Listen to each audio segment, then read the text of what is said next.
Horror scary story to fall asleep. The scariest moment of my life happened when I was around 18 or 19 years old. It was a cool, quiet night, and I was spending the night at my girlfriend's house, a charming two-story home nestled in a peaceful, tree-lined neighborhood.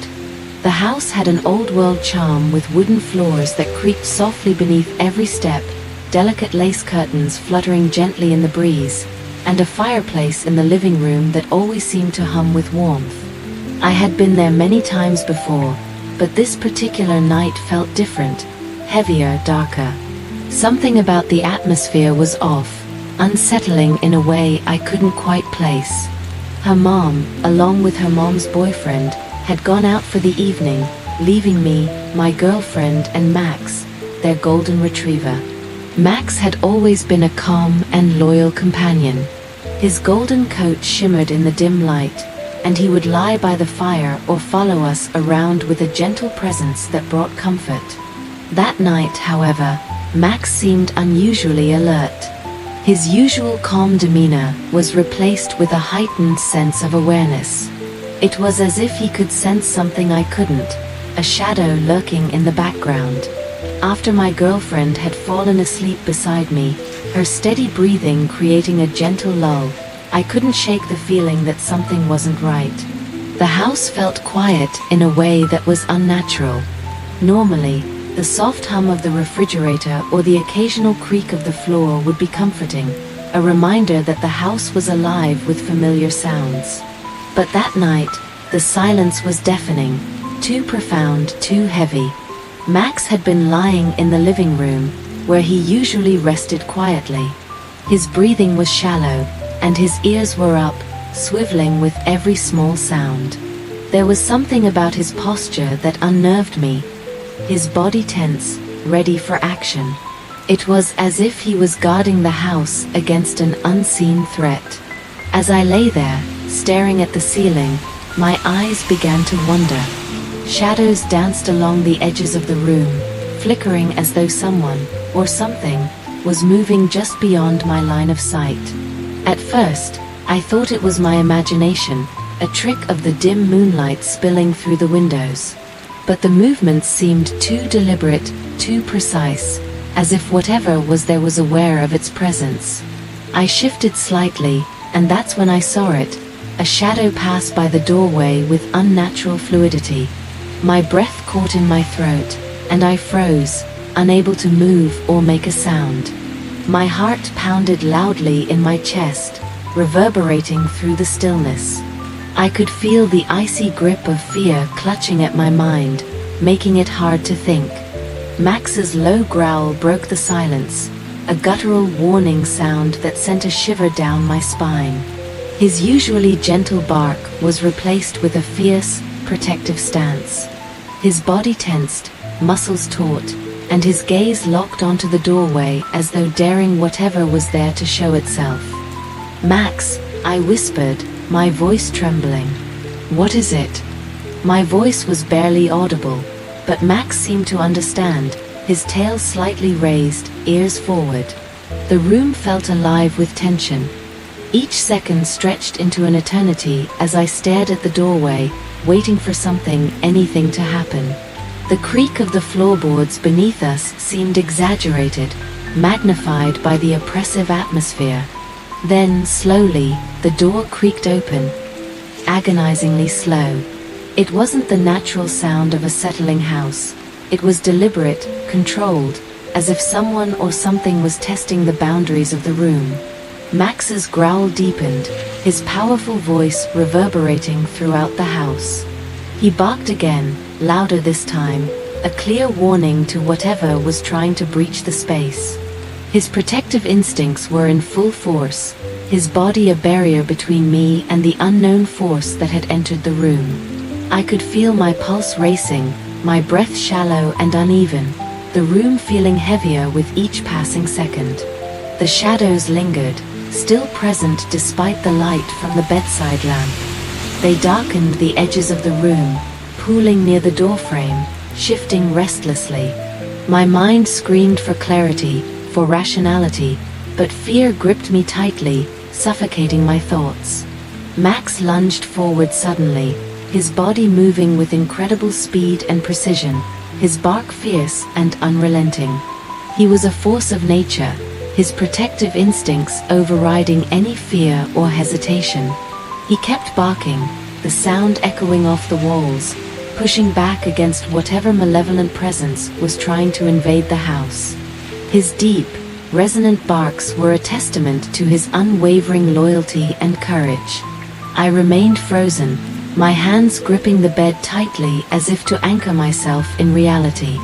The shadows began to retreat slowly, but they didn't disappear entirely. They seemed to retreat into the corners, waiting for a moment to strike again.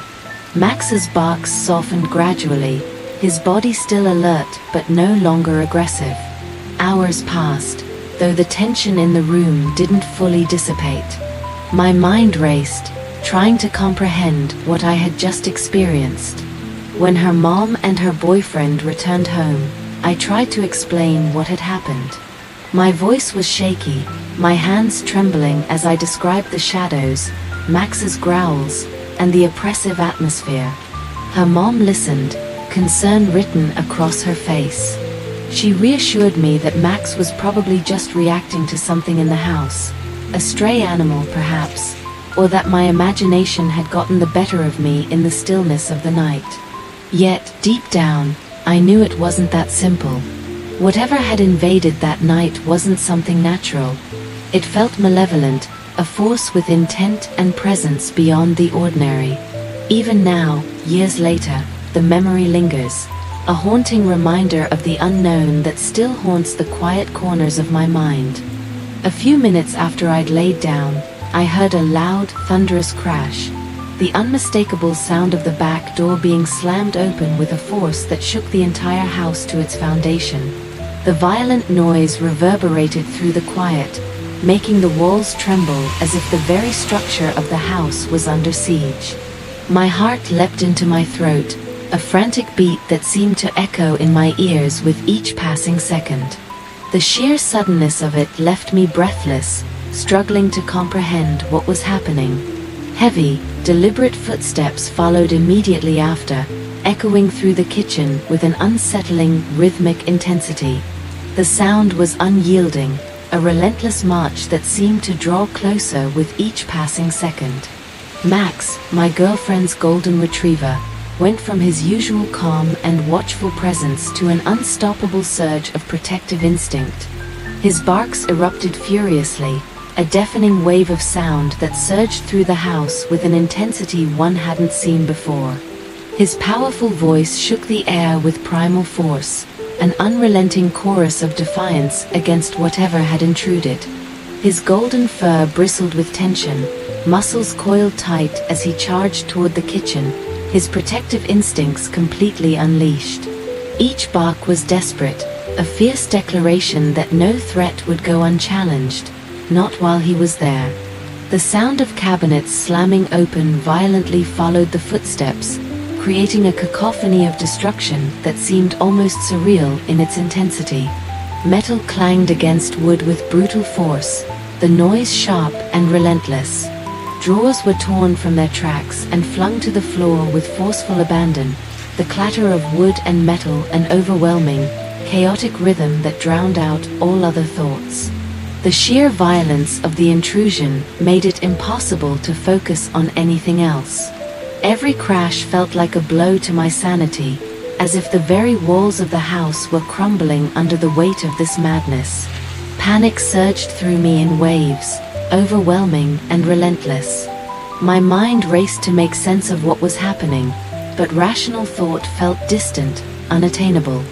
The fear was suffocating, each breath a struggle as my lungs burned for air, and each heartbeat thudded louder, as though it might burst from my chest.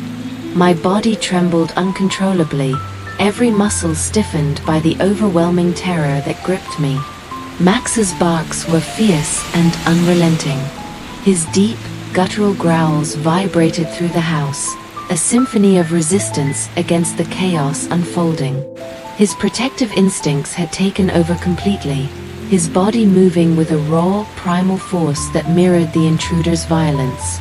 It was as though he could sense the malicious intent behind every action, every slam, every crash, warning me that something far beyond a simple break-in was happening. The intruder's movements were methodical, deliberate in a way that made every crash and slam feel calculated. They weren't simply searching, they were dismantling the house, tearing through its very core with an eerie calmness. There was no urgency to their destruction, no fear of discovery. It was as if they knew the house's defenses were weakened, that nothing would stop them from achieving their goal. Each drawer that was yanked open and flung to the floor seemed to echo endlessly in my head, a relentless assault on my sanity. The oppressive noise was relentless, growing louder and louder with each passing second. Max's barks intensified, each one more desperate than the last, until his voice was a raw, unyielding roar that filled the house. His fur was a stark contrast to the stillness of the surrounding chaos, his golden coat a beacon of resistance against the darkness that threatened to consume us. My breath came in sharp, shallow gasps, my mind overwhelmed by the intensity of the moment. The fear was so overwhelming that I struggled to form coherent thoughts.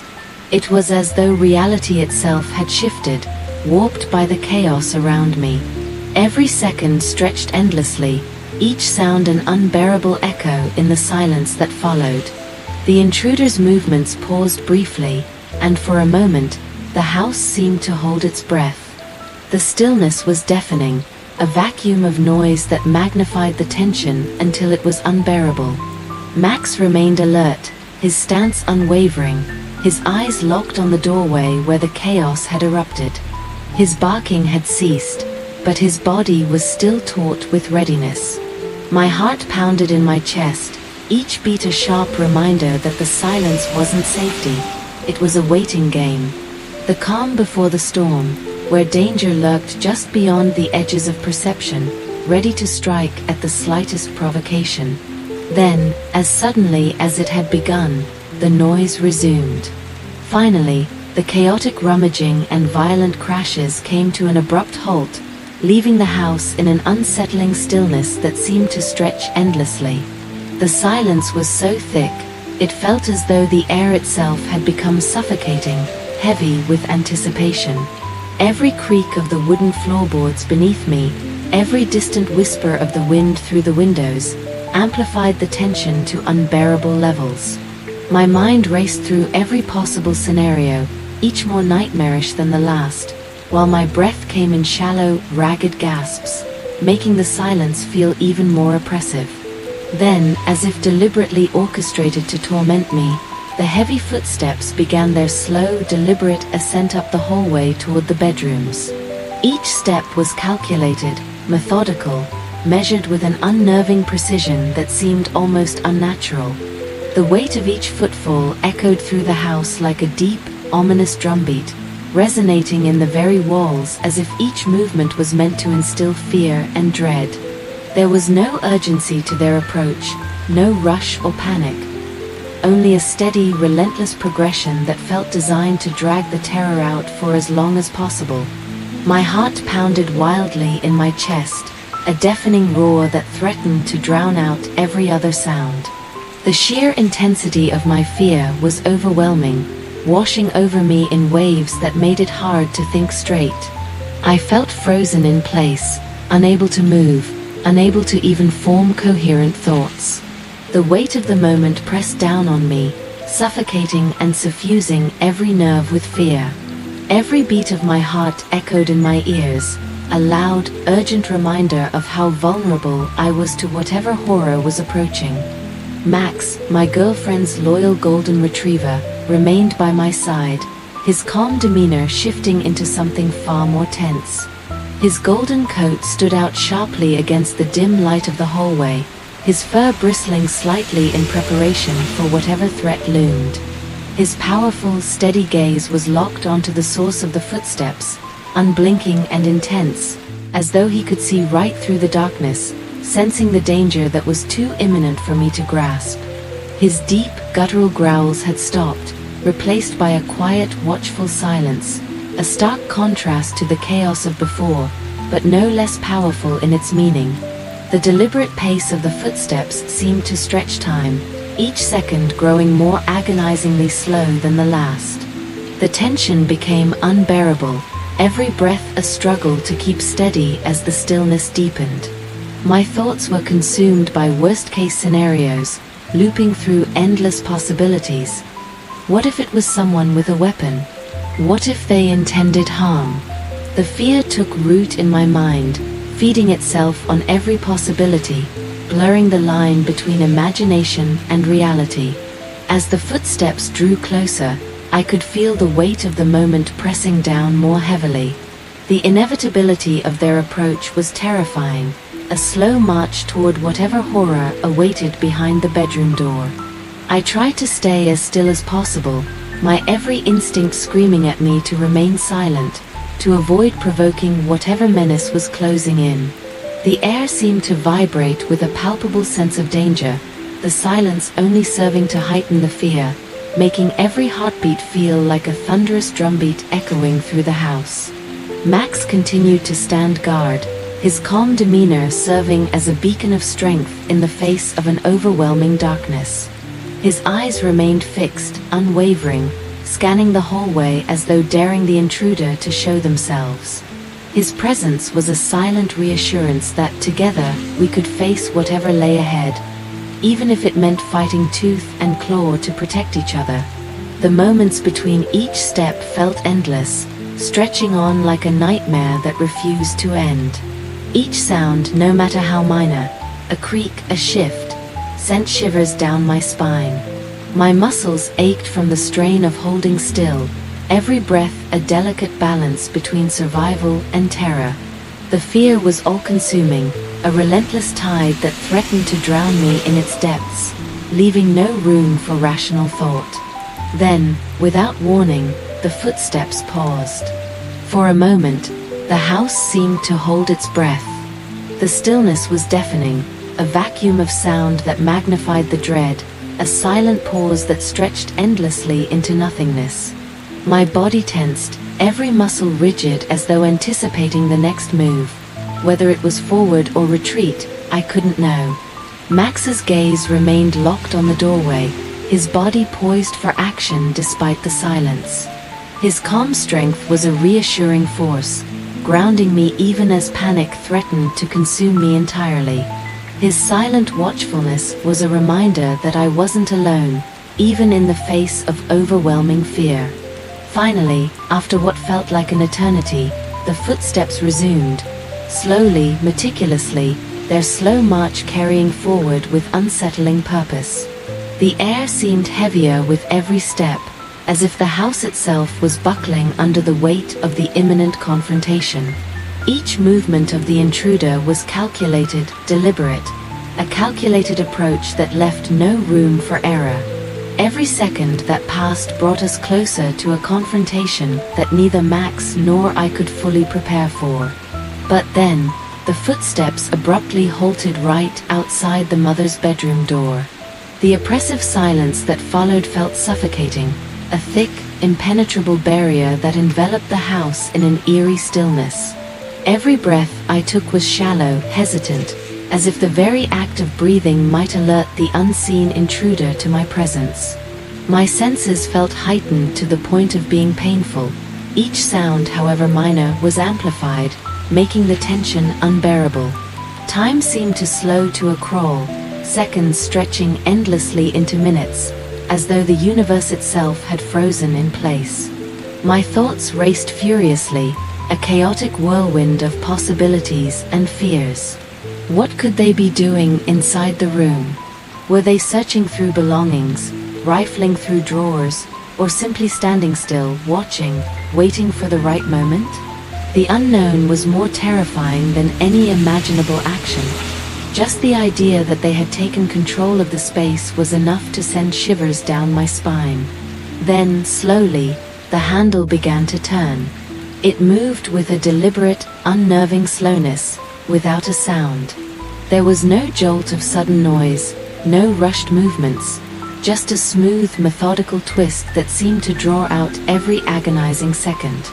The door creaked open with a haunting groan, the sound reverberating through the room like a ghostly whisper.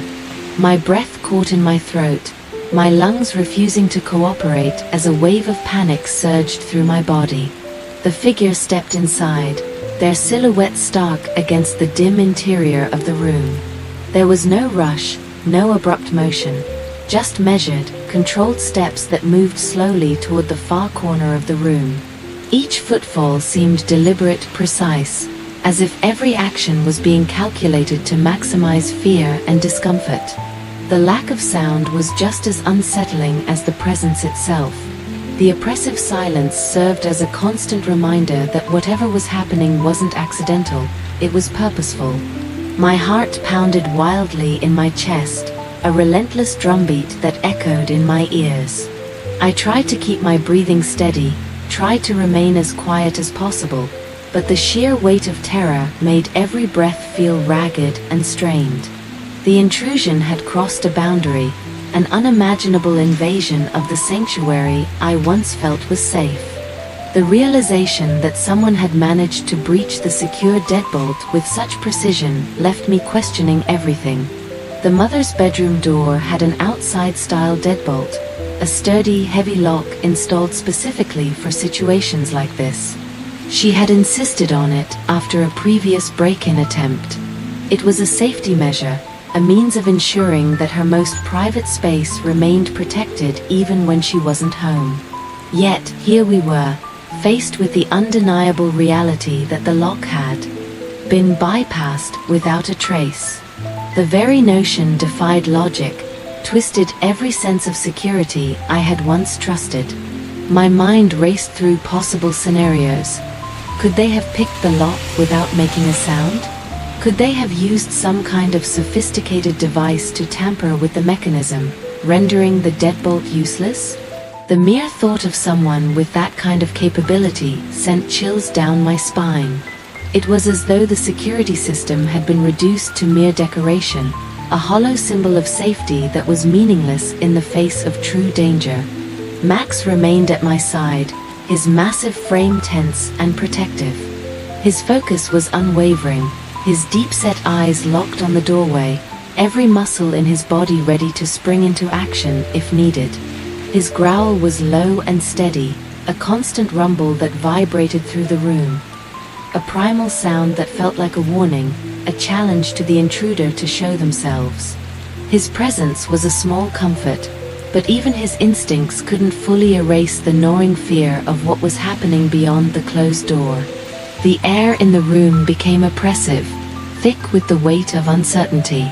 Every second was a test of endurance, a battle against the mounting fear that something terrible was unfolding just beyond sight. My thoughts were a jumbled mess of worst-case scenarios, and each passing moment seemed to confirm that whatever was happening, it was deliberate, sinister in nature.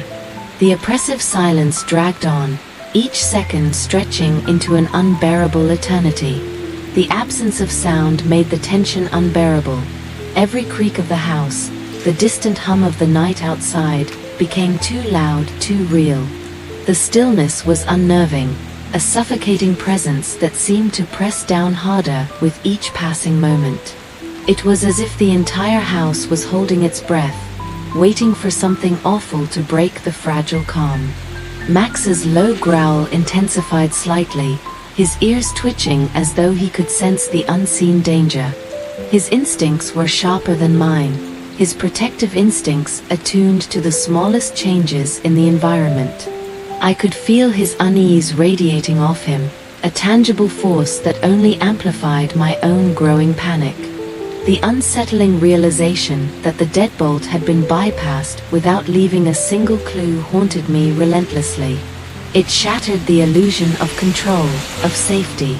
No lock, no barrier, could protect us if someone had that kind of skill. A breach so thorough, so methodical, that even the most secure defenses were rendered useless. Every breath was heavier now, every heartbeat more labored. The weight of fear became almost unbearable, a crushing force that seemed to squeeze the very life out of me. Yet, I remained frozen in place, unable to move, unable to speak, paralyzed by the sheer magnitude of the situation. The line between reality and nightmare blurred further with every second, leaving only a haunting void of uncertainty and dread. There was only the one key that I knew of, but the door hadn't even been unlocked.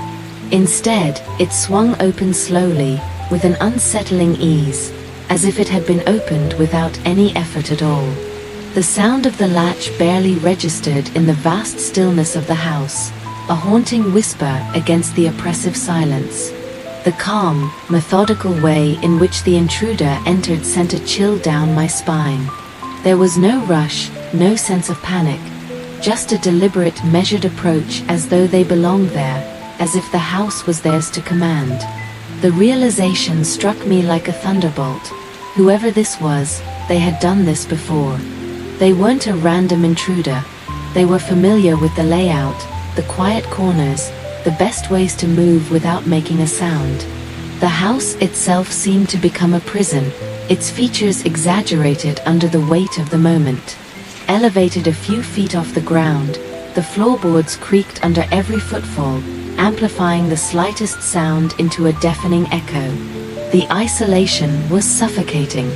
There were no hidden spaces, no basement or attic to retreat to, just rooms connected by thin walls that barely offered a barrier against the dread.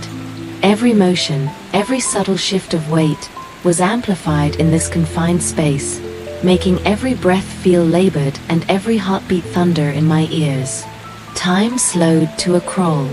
Seconds stretched endlessly, merging into minutes that felt like hours. The tension was unbearable, each moment filled with the expectation of something terrible unfolding. My mind raced through possible scenarios, but none offered a sense of control or safety. Every thought was clouded by fear, every decision impossible to make with the clarity needed to protect myself.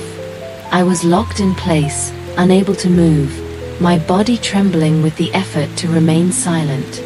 The mere act of breathing became an effort, the air heavy and suffocating in the stillness. Max, my massive Labrador, stood rigid beside me. His deep, guttural growl rumbled through the room, a protective barrier against the impending sense of doom. His keen senses picked up every subtle sound, every movement, his instincts sharp as a blade. Yet, despite his best efforts to shield us, the overwhelming fear was palpable. His presence provided a sense of comfort, a reminder that we weren't entirely alone, but even his powerful instincts couldn't shake the reality of the situation. The intruder's calmness, their controlled movements, added to the unease.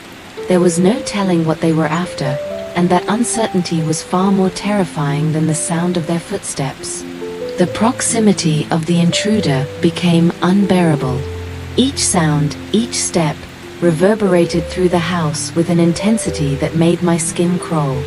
I could practically feel their breath on the other side of the wall, the cold air brushing against my cheek as they moved closer. Every shift in movement was calculated, deliberate, designed to unsettle me further. There was no hint of urgency, just a steady, unrelenting approach that chipped away at my sense of security. The house's elevated position only intensified the haunting atmosphere. Every creak and groan echoed through the wooden planks, amplifying the intrusion. There was no way to predict where the intruder might go next, no escape from the relentless noise that filled the space. The weight of sound seemed to push against the walls, pressing in with a suffocating force that made my breaths shallow and uneven. It was impossible to ignore. It was as if the very structure of the house was an accomplice, revealing every slight movement with unbearable clarity.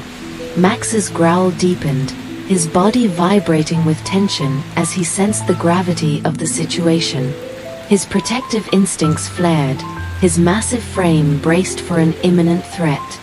Yet, the oppressive silence was the most unnerving element. Each passing second stretched unbearably, the lack of sound making the dread even more palpable. Every little shift in weight, every slight sound, became amplified, creating an oppressive atmosphere that felt inescapable.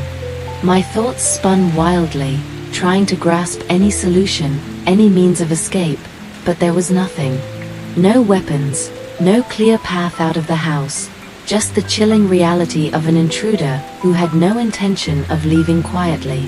The calm in their movements contrasted sharply with my own frantic panic, creating an unbearable imbalance.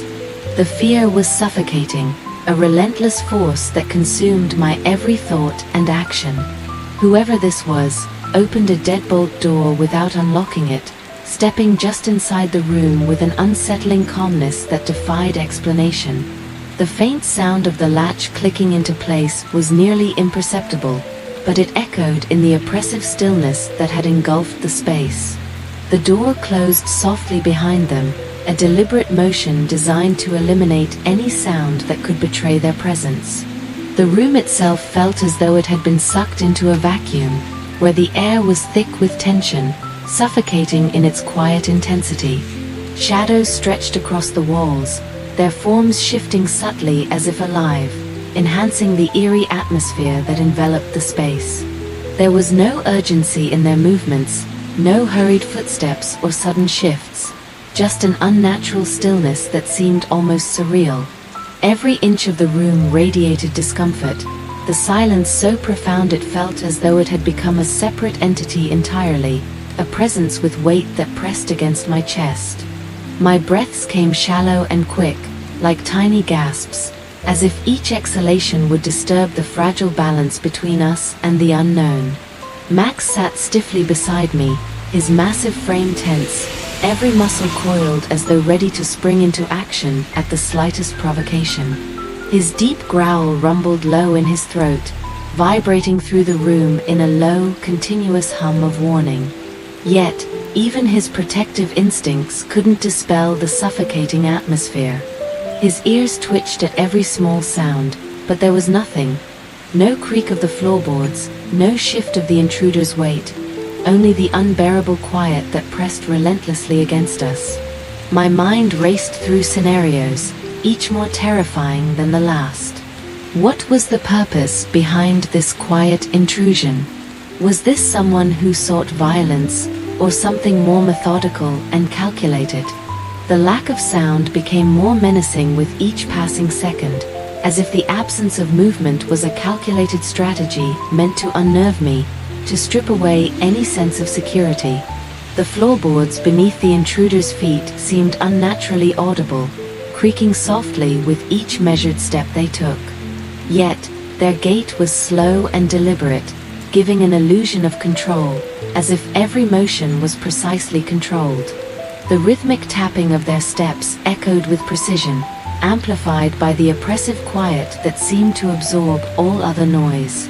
Each sound reverberated with unnerving clarity, filling the room with a disturbing cadence that heightened the dread that clung to me like a shroud.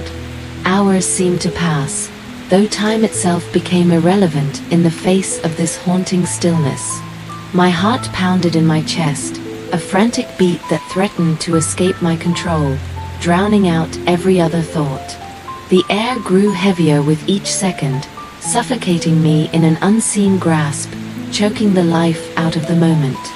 The lack of interaction felt more invasive than any action could have been. It was as though the very silence was a sinister force, a tangible entity designed to terrorize and disorient me. Max's growl grew deeper, a protective barrier against the unseen menace, but it only barely managed to mitigate the overwhelming fear. I strained to listen for any sound, anything that would break the oppressive quiet, but nothing came. Even the smallest movements became monumental, as though making the slightest noise might summon whatever evil lurked in the shadows. The very stillness seemed to mock my every effort to gain control over my fear, pulling me further into a pit of helplessness. The lack of movement was more than just discomforting, it was paralyzing. Each second dragged on like an eternity, every breath more strained than the last. The room became a prison of silence, a vessel for my anxiety to spiral into irrational terror. Rational thought was reduced to fragments, unable to break through the suffocating stillness. The very absence of sound seemed to claw at my sanity, a relentless force eroding my grip on reality. And then, after what felt like an eternity, the intruder stopped moving altogether. Their silence was absolute, a void of presence that stretched infinitely, blurring the boundaries between time and space. The room, once a space of terror, seemed suspended in an unearthly calm, a realm where fear transcended the limits of human experience. Then, sometime close to dawn, the door opened again. The sound was almost hypnotic, a slow, deliberate creak that seemed to reverberate through every corner of the house. Each hinge groaned in protest, as though resisting the intrusion, yet giving way reluctantly to the weight of the moment. The slow, measured steps that followed were heavy, deliberate, as if the person taking them wanted to be heard, to fill the silence with every movement. The house was eerily quiet, a stillness so profound it felt unnatural. Every sound, every breath, seemed to echo with haunting clarity. My pulse quickened, and the weight of fear pressed against my chest, suffocating in its intensity. Max sat beside me, his massive frame tense and alert, every muscle coiled as though ready for a fight. His deep growl was low and steady, vibrating through the room, his protective instincts sharp and unwavering. Yet even he seemed unsettled by the unnatural calm. But it wasn't just a coincidence. I knew it in my gut. My instincts screamed that something had happened, a presence that defied explanation, an experience too vivid to be brushed aside. Yet, the more I tried to press for answers, the more distant they became, their reassurances turning into cautious attempts to soothe what they clearly perceived as paranoia or a vivid imagination. "I guess I'll never know," I said finally, my voice softer, weighed down by the lingering mystery. The air between us grew thicker, the silence stretching out longer as though the truth itself was elusive. They didn't offer any new insights or explanations. They didn't seem willing or able to confront the reality of what had transpired, or perhaps what hadn't transpired, but felt disturbingly real. The hollow feeling inside me deepened, an ache of unanswered questions that gnawed relentlessly at my thoughts.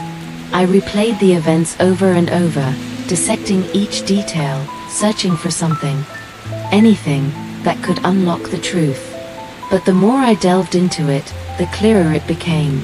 The truth was slippery, and its absence haunted me more profoundly than any physical evidence ever could.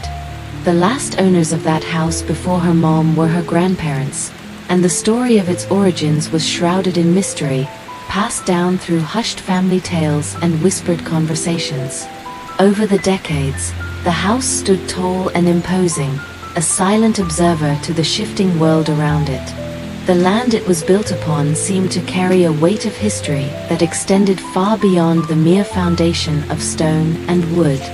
There were no clear records of when the house was originally constructed, no official documentation of settlers or deeds that could explain its existence. What was once a patch of undeveloped land had been transformed over time into a quiet, secluded street. Yet, it remained untouched by modern developments, a lingering fragment of a bygone era. Her grandparents were not the kind to boast about their home or its history. They were private individuals, rarely entertaining visitors and maintaining a secluded existence. It was as though the house had become a repository for their own memories and experiences, absorbing the essence of their quiet lives. They had lived through difficult times, wars, economic hardships, and personal loss, and the house had become a sanctuary where they could shield themselves from the outside world. Yet, the sense of isolation seemed to permeate the very walls of the house itself. The more I tried to piece together its history, the more I realized how little I knew. The neighborhood itself felt like a time capsule, frozen in an era before the rapid expansion of cities and the rise of modern infrastructure. Stories of early settlers, indigenous tribes, and even more obscure ancestors were spoken of in vague terms, with few tangible facts to support them. The house seemed to hold onto fragments of these tales, as if the very air within its walls was thick with memories of the past. One peculiar detail that lingered with me was the lack of historical records prior to 1900. This absence added an unsettling dimension to the house's history. How could a structure exist for over a century without a clear lineage? Where had the early settlers come from? What had they hoped to build upon that piece of land? The unanswered questions gnawed at the edges of my thoughts, leaving a sense of unease that I couldn't shake. Every room within the house felt like a doorway into a different time, a museum of faded photographs, antique furnishings, and aged manuscripts. The walls were lined with patterns of bygone eras, whispering stories of forgotten moments. Even the most ordinary objects, a rusted chandelier, a hand-carved wooden cabinet, or a well-worn rug, seemed to carry echoes of long-lost narratives. There was a tangible sense of history woven into the very fabric of the house, making every step I took feel like a pilgrimage through time. Despite the lack of answers, the house held a haunting beauty. Its grandeur wasn't in its modern conveniences or luxurious finishes. It was in the way it embraced its history, unapologetically and with a quiet dignity. The craftsmanship that went into building such a structure spoke of a time when attention to detail was paramount, when homes were not just shelters but testaments to the lives that inhabited them. The very structure seemed to breathe life into the past, as though the house itself was a guardian of secrets too profound for the modern world to comprehend. Yet, as much as the house offered glimpses into the past, it also felt like it held secrets far darker than anyone dared to speak aloud. Shadows seemed to move in the corners of rooms, and the sound of footsteps echoed through empty hallways, even when no one was present. There were moments when the air grew heavy with an unexplainable tension, moments that left a lingering sense of unease long after they had passed. The house, with all its charm and grandeur, was a living testament to a history full of untold stories and uncharted territory. To this day, the answers elude me. Perhaps some mysteries are too profound to be uncovered, too intimate to be shared. The house seems to exist beyond the confines of time and space, bridging the gap between the present and the past in ways that defy logical explanation. And in the quiet stillness of its rooms, amidst the haunting beauty of its architecture, the whispers of history continue to echo, waiting for the right person to finally unlock its secrets. Another less scary one happened later in that house, where I was lying in bed, trying to drift off into sleep. The room was dimly lit, the only light coming from the crack in the window where moonlight filtered through, casting shadows that seemed to shift with the stillness of the night. The house was unusually quiet, aside from the occasional distant creak of the wooden floorboards settling beneath the weight of time. I had only just begun to relax when I felt it, the unmistakable sensation of a cat's soft, warm nuzzle pressing gently against my leg. At first, it was subtle, barely noticeable, but it quickly grew more distinct. The touch wasn't intrusive, rather it was comforting, like the gentle reminder of an old, familiar presence that had been dormant for years. My mind immediately flashed back to the stories the family had once told me. Tales of the cats who had once ruled the house, whose playful spirits seemed to linger even after they had passed on. They used to have a trio of them, a sleek black cat with piercing green eyes, a tabby with a mischievous streak, and a gentle grey feline who would follow them everywhere, curling up by the fireplace or leaping onto windowsills to survey the world outside. The house, it seemed, had absorbed more than just their presence. It carried the echoes of their playful antics, their quiet companionship woven into its very fabric. The sensation of the cat continued to persist, more tangible than before. I could feel its soft fur brushing against my skin, its subtle purring reverberating faintly in the stillness, creating a soothing rhythmic hum that seemed to fill the room. It was as though the house itself had absorbed the essence of those feline souls, preserving their warmth and affection in a way that defied explanation. The familiar sensation wasn't fleeting, it was persistent, almost as though the cat had returned to ensure I wasn't truly alone in the stillness of the night. As I lay there, the room seemed to shift around me. Shadows danced along the walls, flickering in harmony with the gentle movements, painting the outline of something unseen. Every sound, the rustling of fabric, the soft creak of the bed frame, the distant whimper of the night, melded into a symphony of quiet, almost as if the house itself was attuned to the presence of this unseen visitor. What struck me most was the overwhelming sense of peace. Despite knowing that there were no cats currently living in the house, despite the logical part of my brain dismissing the idea of supernatural encounters, the emotional truth felt far more profound. The connection I felt wasn't based on tangible evidence or logical reasoning. It was a deep, almost intuitive understanding that the house was alive with memory, that it held on to the stories, the feelings, and the love that had once been shared within its walls. In that moment, as I lay there with the nuzzle against my leg and the soft purr filling the air, I couldn't help but feel an odd sort of gratitude. The house had become a vessel, a space where fragments of the past could manifest in the quietest moments of solitude. It wasn't just a place of memories. It had become a sanctuary where those memories could live on, a testament to the power of love and companionship that transcended the boundaries of life and death. And so, in the stillness of the night, with only the gentle hum of that unseen cat to keep me company, I found myself at peace. The house held on to more than bricks and mortar. It held on to the whispers of those who had once walked its halls, a legacy of love that endured in the quiet moments of the night. And it was light enough that I could clearly see that nothing was there. The room was bathed in a soft, almost haunting glow, the moonlight filtering through the curtains and illuminating the space with an ethereal touch. Shadows danced on the walls, each flicker creating a sense of movement where there was none. The house, despite its stillness, seemed to hum with a life of its own, a subtle, almost imperceptible vibration that filled the air, resonating deep into my bones. Every creak of the floorboards beneath me sounded magnified, as though the very foundations were whispering secrets from long ago. The silence was thick, almost palpable, stretching endlessly between moments, weaving a tapestry of memories and unspoken truths. The sensation, however, was far too vivid to dismiss. It moved toward me with an unmistakable grace, a deliberate, almost deliberate slowness that mirrored the delicate approach of a feline. I felt the subtle shift in pressure as it adjusted its weight, a gentle nuzzle pressing softly against my leg. It was as if someone, had materialized out of the very air, enveloping me in a tender embrace, a soothing reminder of its presence.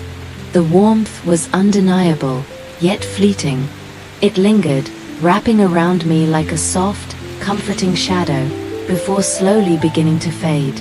Over the course of a minute or so, the sensation began to dissolve, the warmth evaporating like mist in the morning sun, leaving nothing but a chill in its absence. It wasn't sudden, it was gradual, almost poetic in its departure, the fading touch leaving behind only a haunting memory of what had been. The room grew quieter, the silence deeper, but it wasn't empty. It was full, overflowing with the weight of what had been and what would remain. When I finally told her about the experience, the air seemed to shift between us. She listened intently, her eyes holding a quiet, thoughtful gaze as if she were cataloging every word, every nuance of the moment. Her smile wasn't one of disbelief or amusement, it was something more profound, something that spoke of understanding, of shared history. There was a gentle warmth to it, a kind of comfort in the knowing that not everything needs to be explained, that some things are simply meant to be felt.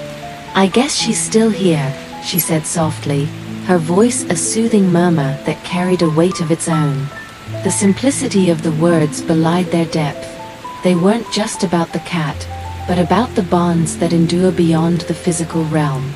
It was a quiet recognition of the unseen, a nod to the presence of those who had passed but refused to be forgotten, whose spirits continued to linger in the spaces they once inhabited. The room, once a space defined by its emptiness, felt alive, imbued with an energy that was both serene and profound. It was as if the very walls exhaled a sense of peace, wrapping us in the intangible but undeniable truth that some things are beyond the grasp of logic, beyond the reach of explanation. And within that quiet acceptance, there was beauty, a reminder that the deepest connections are forged not through sight or sound, but through the quiet whispers of the heart and soul. Her smile remained, soft and knowing, a testament to the shared understanding between us. We sat in the stillness, the room resonating with an unspoken acknowledgement of the past, the present, and the ethereal threads that connected them. Time seemed to stand still, as if honoring the sacred moments where memories and experiences converge, creating a tapestry of existence that stretches beyond the confines of the physical world. Story number 2.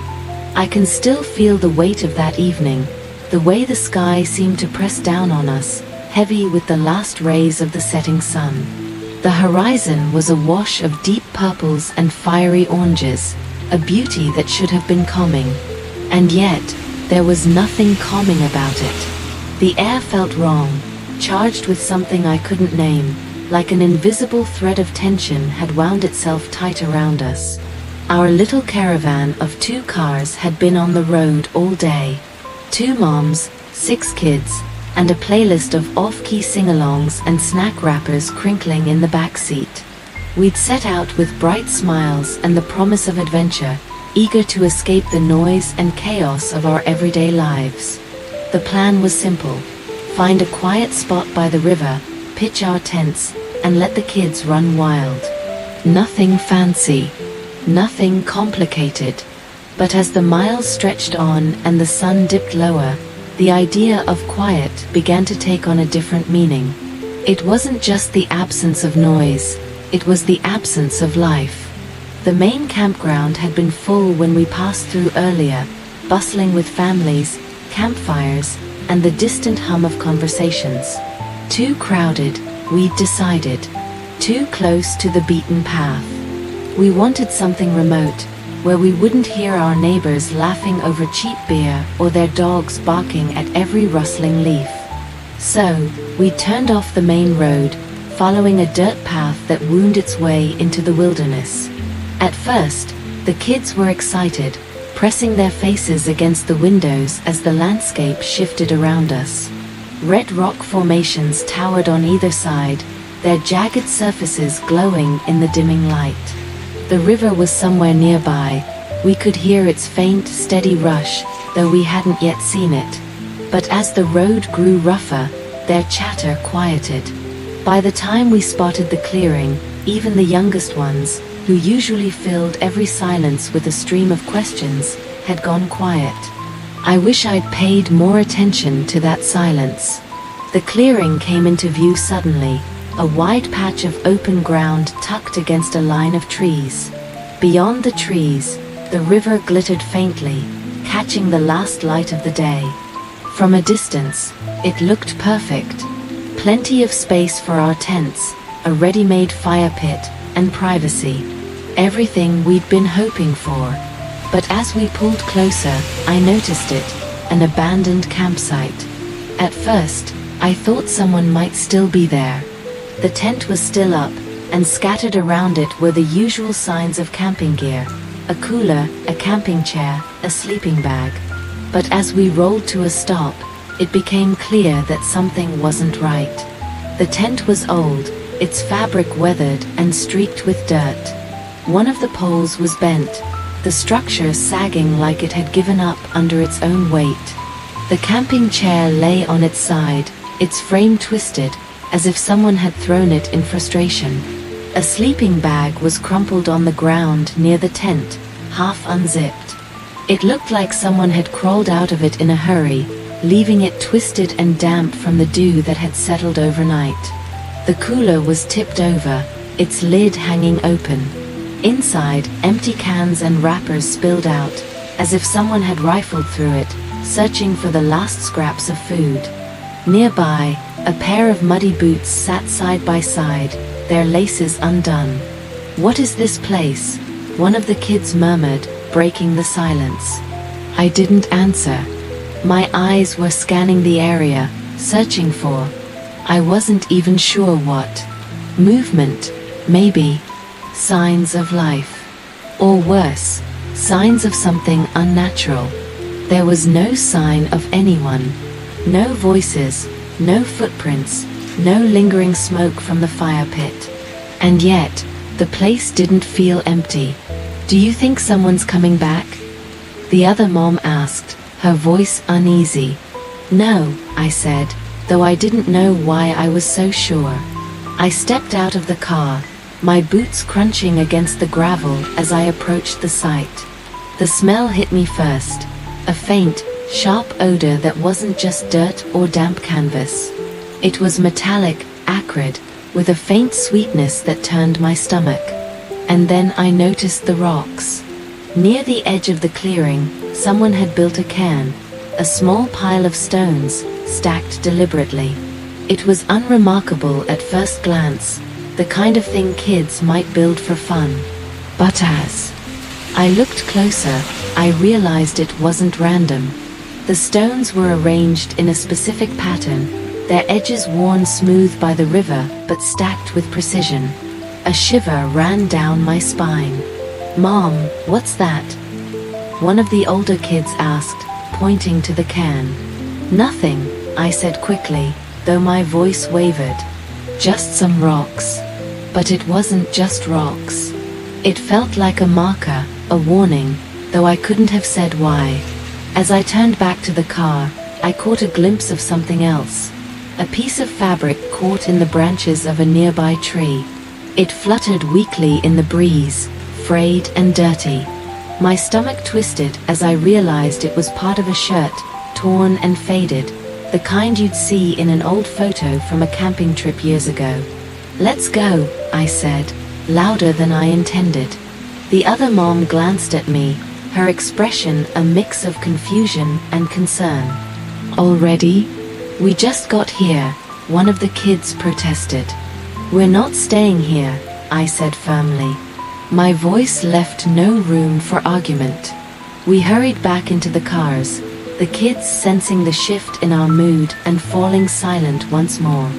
As we drove away, I couldn't stop glancing in the rearview mirror. The campsite faded into the distance, swallowed by the shadows of the trees. But the feeling stayed with me, the heavy, oppressive wrongness of the place. It lingered in the air, in the smell that clung to my clothes, in the uneasy silence of the kids as we drove in search of another site. Even now, years later, I can still see that clearing when I close my eyes. I can still smell the metallic tang of the air, hear the faint rustle of the wind through the trees. And I still wonder, what happened there? What was waiting in the shadows, just beyond our sight? One thing is certain, I will never, ever go back. The Jeep was the first thing we noticed as we rounded a bend in the road, barely visible beneath a tangle of overgrown bushes and trees. It was a worn-out, older model, its once shiny exterior dulled by years of exposure to the harsh elements. Dust and grime had coated its surface so thickly that its original color was nearly impossible to determine. The vehicle stood there, partially hidden, but it was unmistakable in its odd stillness. One of the doors was open, the interior empty, but there was no sign of anyone nearby. Not a single person, not a trace of movement. It was as if the Jeep had been abandoned in the middle of its journey, left behind without explanation, but everything in me screamed that something far stranger had happened here.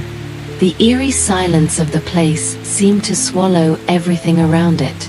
The sound of the river, which had been flowing peacefully in the distance, now seemed muffled, almost distant, as if even the natural world had decided to hold its breath. The usual evening sounds of the wilderness, The chirping of crickets, the calls of birds in the trees, were absent. The air itself felt thick, almost oppressive, heavy with something undefined, as though the very atmosphere was charged with tension. Every instinct inside me screamed that something wasn't right. I turned my gaze to the tent, half drawn back but barely standing. It was pitched awkwardly, its frame leaning to one side, sagging as though it had been there far longer than it should have. The fabric was tattered, with holes and tears that had weathered away over time. The tent flaps fluttered in the breeze, weak and hesitant, as if reluctant to reveal what lay within. The inside was visible even from a distance, and what I saw made my blood run cold. The space inside the tent was chaos. Gear, sleeping bags, a flashlight, a half-unfolded map, lay scattered everywhere, tossed carelessly as if someone had grabbed them in a panic and threw them aside. The sleeping bags, usually neat and compact when packed, were unrolled, some even half-opened as if in the middle of use, but the scene felt completely wrong. It was the kind of mess you find when someone suddenly leaves, abandoning all their belongings without a second thought. But it wasn't just the disorder, it was the sheer neglect. It was as though whatever had been left behind was too unimportant to even be packed away properly. No sense of order, no sense of care. Just abandonment. I forced myself to step forward, but the unease in my gut only deepened. Beside the tent, a small folding table sat, its metal frame rusted and worn, yet it still managed to stand upright on the uneven ground. On top of the table was a plate, old, chipped, and smeared with something thick and dark. The smell of it hit me before I could even process what I was seeing. It was a mass of food, old, moldy chili, or something resembling it at least, but so far gone it was unrecognizable.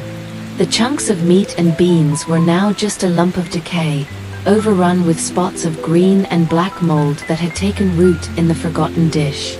The smell, sharp and sour, wafted through the air, stinging my nose and making my stomach churn. The kind of stench that makes you want to gag, but it doesn't just linger in your nose. It sinks into your very skin, making you feel as though it's in your blood. The table itself looked as though it had been abandoned in a hurry.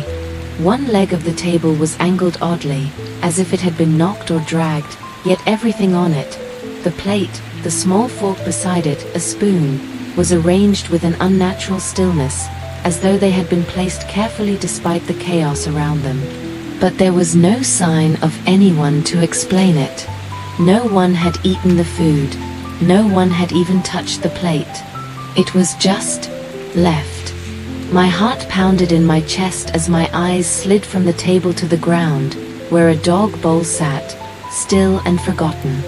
The bowl was weathered and scratched, its once clear surface now obscured by patches of dirt and grime. The contents, however, were what made my throat tighten. The kibble inside had long since spoiled, dark green and black chunks of mold covering what was once dry food. Some pieces had been half-eaten before they had been abandoned, left to rot under the weight of time and neglect. But it wasn't just the spoiled food, it was the total absence of life. There was no dog, no sign of a pet that should have been here. No leash, no collar, no paw prints, nothing. Just the empty bowl, filled with the remains of what once nourished a living creature. The stillness surrounding it was unsettling. And there was more, the water bowl, sitting beside the food dish. But instead of clear water, it was filled with a murky, almost opaque liquid that looked like it had been standing for far too long. It wasn't even water anymore. It was something else entirely, thick, slimy and dark, floating with specks of dirt and grime. The surface shimmered faintly in the dying light, but I could see clearly that the water had been left stagnant for days. It seemed as though everything here had been left behind with purpose, but without explanation. Where was the owner? Where was the person who had cared for this dog? The very fact that the food and water were abandoned, that they had gone unnoticed, added to the unsettling feeling in my chest. Why had they been left so carelessly? And more importantly, where was everyone? I looked around, but the scene was hauntingly devoid of any signs of life. No footprints in the dirt. No tracks of animals or people. Nothing. It was like the camp had been frozen in time, caught in the moments before something terrible had occurred. No disturbance in the dirt, no animal prints around the bowls, no rustling in the bushes. Everything had been left perfectly still, and yet, I couldn't shake the feeling that there was something I wasn't seeing, something lurking just beyond the periphery. The stillness grew heavier. I could feel it in the air, thick with dread. My heart raced, but it wasn't just fear. It was a deeper primal instinct that urged me to leave, to run, to get away from this place. But my feet felt like they were rooted to the ground, as if something invisible was holding me here. The hair on the back of my neck stood on end, every nerve in my body telling me to leave, but my eyes couldn't stop scanning the area. Something wasn't right. The sound of the wind, now eerily quiet, shifted, and I swear I could almost feel eyes on me from somewhere in the trees. I tried to brush it off, but the longer I stood there, the more it felt like something was watching, waiting. The silence grew suffocating, as though the forest itself was holding its breath. It was an unsettling stillness that I could not ignore, and every instinct told me that we were not welcome here. I stumbled back, my heart hammering in my chest. I didn't care if I was making a scene. I didn't care what the others thought. All I knew was that we couldn't stay. I had no explanation, no reason why, but I felt it deep inside, an overwhelming need to get away from this place, to leave everything behind. The others noticed my reaction, the unease in my face. Without a word, we all piled back into the cars, the kids sensing the change in the air and falling eerily silent. As we drove away, I stole a last glance in the rearview mirror, half expecting to see someone, anyone, emerge from the trees. But there was nothing. Only the haunting memory of that abandoned camp, with its decaying remnants, lingering in my mind. We didn't speak much as we drove away. There was nothing to say. The unease had already settled deep within me, a gnawing feeling that would stay with me for days. We had found something there, something we were never supposed to see, and now it would follow us, a ghost in the corner of our minds, waiting to be remembered. We didn't waste any time leaving. The air in the car felt thick with tension, as if the very atmosphere outside was seeping in through the windows. I couldn't shake the feeling that someone, was watching us. The headlights cut through the darkened road ahead, but the trees seemed to lean closer in, their shadows stretching like dark fingers across the road, brushing against the edges of the car. Every turn we took seemed to lead us deeper into the wilderness, as if we were leaving civilization behind with each mile. The kids, usually full of energy, had gone eerily silent in the back seat. It wasn't like them at all. I could almost feel the collective weight of the unease pressing down on us, their quiet only adding to the strange atmosphere. Even the soft hum of the engine felt subdued, like the car was trying to avoid making too much noise in the vast emptiness around us. Every so often, I would glance at the rearview mirror, half expecting to see something. Someone, trailing us. But every time, the road behind us was empty, the dark landscape stretching on without a sign of life. My mind was racing as I drove. What had we stumbled upon back there? The abandoned camp, the dog left behind, the strange and unsettling remnants of someone, or something, who had been there. Nothing made sense. It wasn't just the camp itself, it was the way everything felt wrong. The stillness. The way the place felt as though it had been abandoned for much longer than we'd thought. I couldn't shake the memory of the untouched, moldy plate, the dog's bowl with food that had long since decayed, the eerie absence of any signs of life, human or animal. We finally reached a spot with just enough of a cell signal for me to make the call. I immediately dialed 911, my heart pounding in my chest, the words tumbling out faster than I could think. I gave them as much information as I could, the strange campsite, the feeling of something being off, the lack of tracks, the moldy food and abandoned dog bowl. I described the eerie stillness that had hung in the air and the overwhelming sense that something was wrong, something we couldn't see. The dispatcher was calm, professional, but I could tell from the way she responded that she, too, was unsettled. She promised they would send an officer to investigate, but a chill ran down my spine as I hung up the phone. Something about her tone made me feel like she was keeping something from me. I wasn't sure if it was just the nerves getting to me, but I couldn't shake the sense that we were dealing with something far bigger than a simple abandoned campsite. We drove in silence for the next several miles, trying to find a place to stop. The kids, growing restless, started to ask if we were almost there, their voices high-pitched with frustration. It wasn't just their hunger, it was as if they too could feel the tension hanging in the air. The world outside felt like it had gone completely still.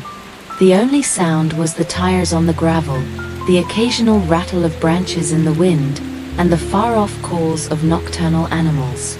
But there was something hollow about it, like the sound had no real source. It was as if the forest itself was holding its breath, waiting for something, waiting for us. When we finally found a small clearing about 6 miles back from the river, I didn't feel relieved. Not really. But it was a place to stop, a place to make camp, and that had to be enough. By then, the sky had gone completely dark. The stars were hidden behind a thin veil of clouds, and the temperature had dropped sharply. I could see my breath as I stepped out of the car, and I felt a chill creep over me that had nothing to do with the weather. It was a coldness in the air that made every movement feel deliberate, as if we were being watched from the shadows just beyond our camp. I tried to shake it off, focusing on setting up the tent and getting the kids something to eat, but the unease kept building. Every rustle in the trees seemed amplified, every movement around our camp felt too loud, too sudden. We worked quickly, trying to keep things as normal as possible for the kids. I didn't want them to sense how unsettled we were, how nervous the situation had made us all. But there was no denying it. The night was closing in on us in a way that felt suffocating, as though the shadows themselves were getting closer, pressing in around the edges of our camp. I caught myself glancing at the trees every few moments, half expecting to see eyes watching us from the darkness. The sound of the wind through the branches seemed to grow louder, its eerie howls joining in with the faint echoes of the river in the distance. We managed to get the kids fed, and though their complaints had eased somewhat, they were still grumpy and tired. The sun had set hours ago, and everyone was ready for rest. But the night didn't feel like a typical night of camping. There was an air of stillness, unnatural stillness, around us.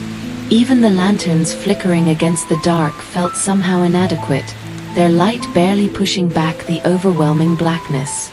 The air was thick with the smell of pine and earth, but underneath it all, there was something else.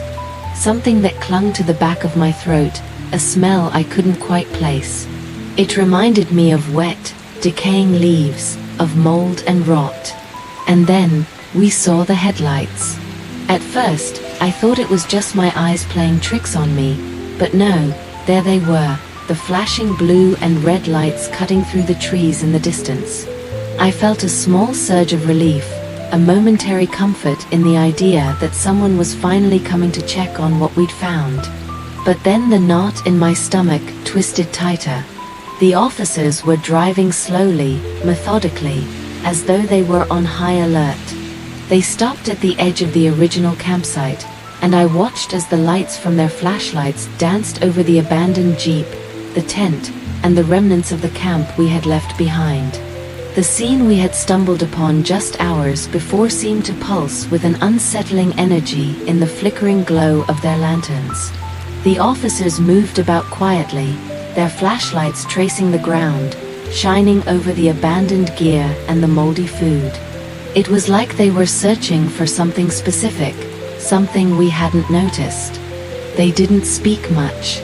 The silence between them seemed to stretch longer than it should have, and the air felt thick, as though the entire forest was holding its breath, waiting for something to happen. But the more I watched, the more I felt that sinking, gnawing feeling in my chest. I wanted them to come over, to talk to us, to give us some kind of reassurance. But they didn't. The officers stayed at the site for what felt like an eternity. They moved around, inspecting things with such precision that it felt like they were looking for something very specific. But they never came over to us. They didn't acknowledge our presence, didn't stop to tell us what they had found. It felt strange. Off. The minutes ticked by as the tension inside me mounted.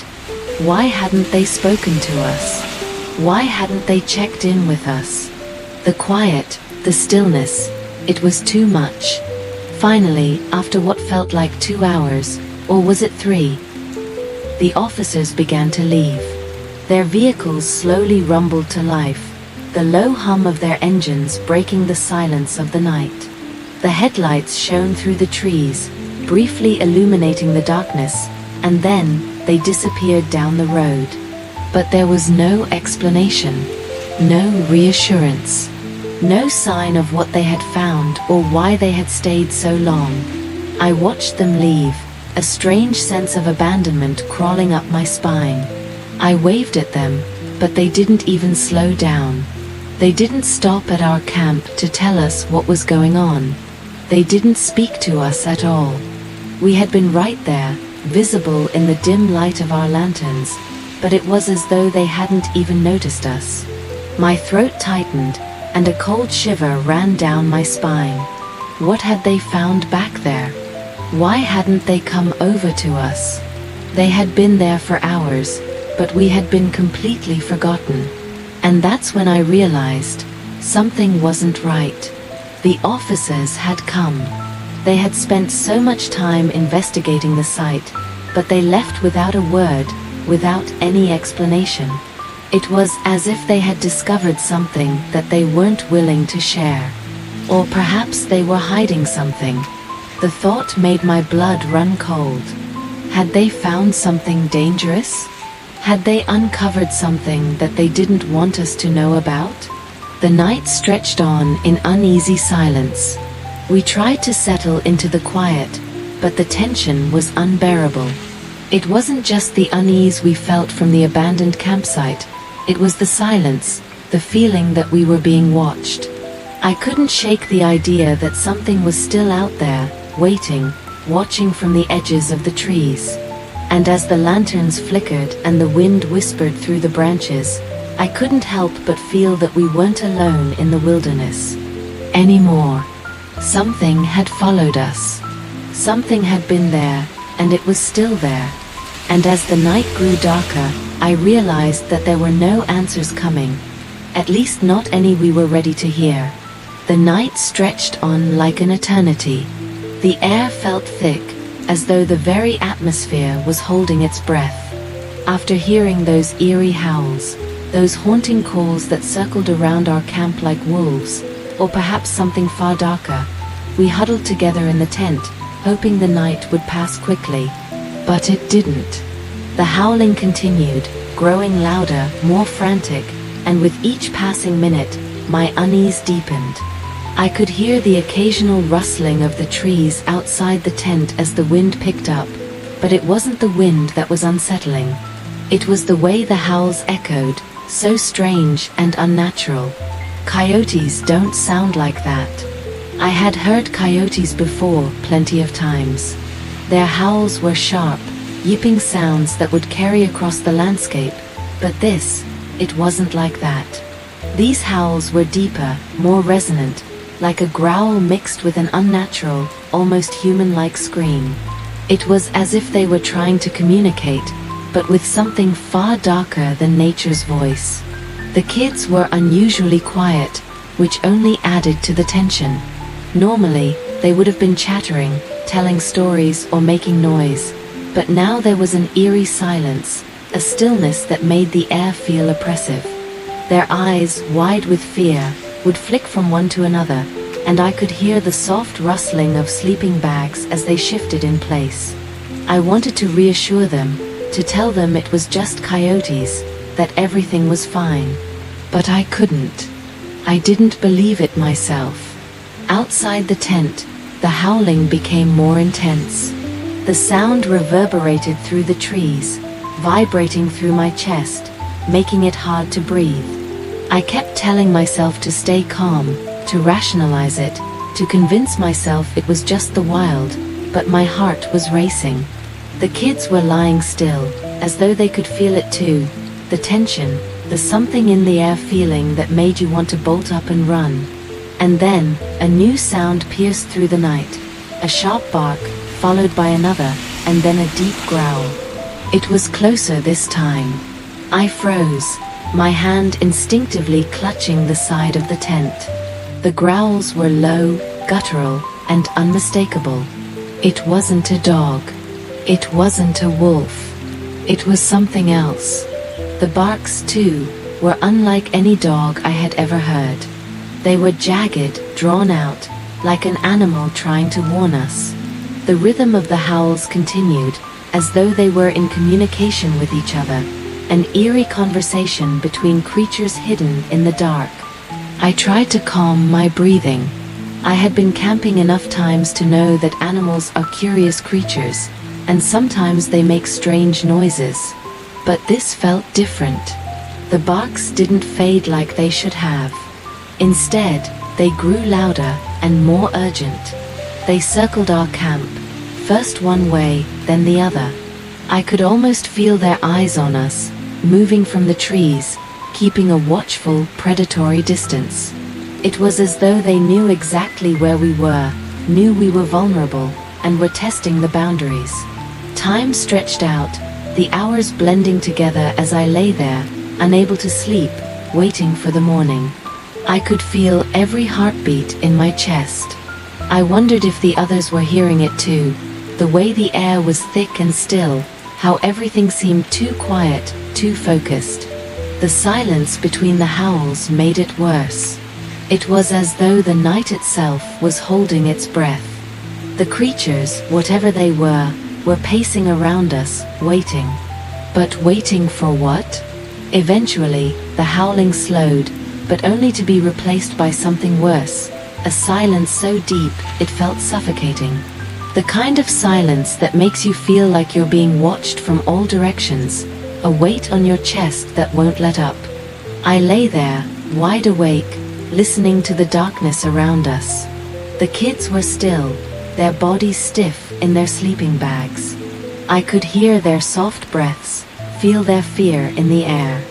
They could sense it too, the feeling that we were no longer in control of the situation, that something was just outside, waiting, watching. The night seemed to stretch on forever. I don't know when I finally drifted into sleep, but when the first light of dawn crept through the edges of the tent, I woke with a start. I didn't want to open my eyes.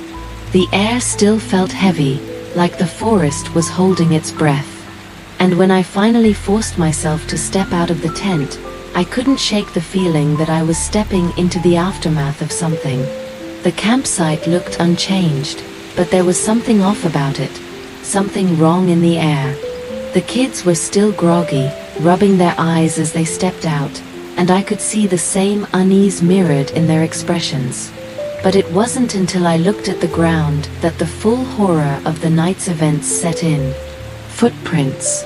At first, I thought they were just human tracks. Maybe someone had wandered by during the night, perhaps other campers or hikers. But as I looked closer, I realized how wrong I was. The prints were enormous. far too large for any normal person. And they weren't just normal shoe prints. They were deep, heavy impressions, as though someone or something had been walking through the soft earth in heavy boots. But these weren't just any boots. They were huge, and the pattern was unlike anything I had seen. It was clear someone, or something, had been circling our camp, moving from tree to tree, keeping a constant watch. There was no doubt in my mind now. We had not been alone during the night. I traced the prints carefully, my hands shaking as I followed their path. They didn't just appear near the fire or the gear. They were everywhere, circling the camp in tight, deliberate loops. Some of the prints led straight to the tent, stopping just shy of where we had slept. I crouched down, looking closer. They were deep impressions, like the person or creature who had left them had been standing there for a long time, watching us, waiting for something. And then I saw them. Dog prints. But not just any dog prints.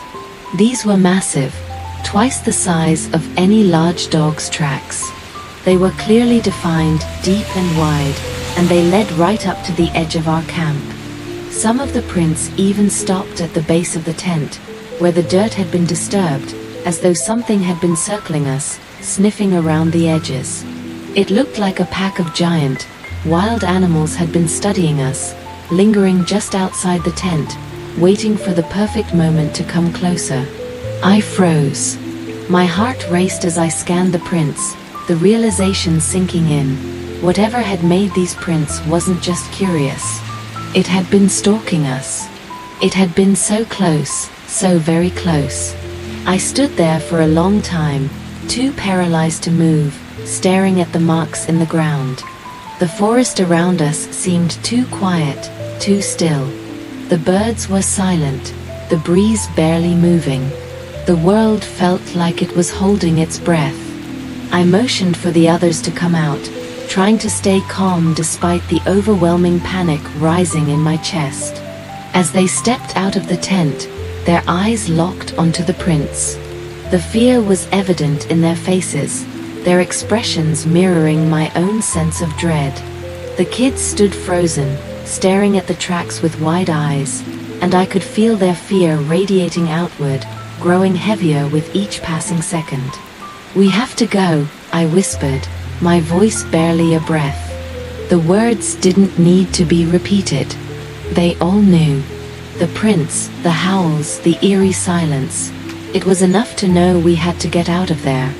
We moved quickly, scrambling to pack up our things, throwing sleeping bags and tents into the back of the car in a frenzy. There was no time to be careful or organized. We just needed to leave. The kids were still groggy, but they could feel it too. The urgency, the need to get away. They didn't ask questions. They just did as they were told, climbing into the car without a word. The engine roared to life, and I glanced one last time at the campsite. The prints were still there, etched into the earth, evidence of what had been out there. Whatever had been stalking us, watching us. I didn't want to look back, but as we pulled away, I couldn't help but feel like something was following us. We didn't speak much as we drove away. There were no words to describe what we had experienced. The tension, the fear, the chilling feeling of being hunted. The only sound was the hum of the tires on the road and the soft breaths of the kids in the back seat. But in my gut, I knew we would never go back to that place. Not after what we had seen, what we had felt. Whatever had been out there was still out there, somewhere in the dark woods, watching, waiting. And we weren't about to stick around to find out what it wanted. We were gone.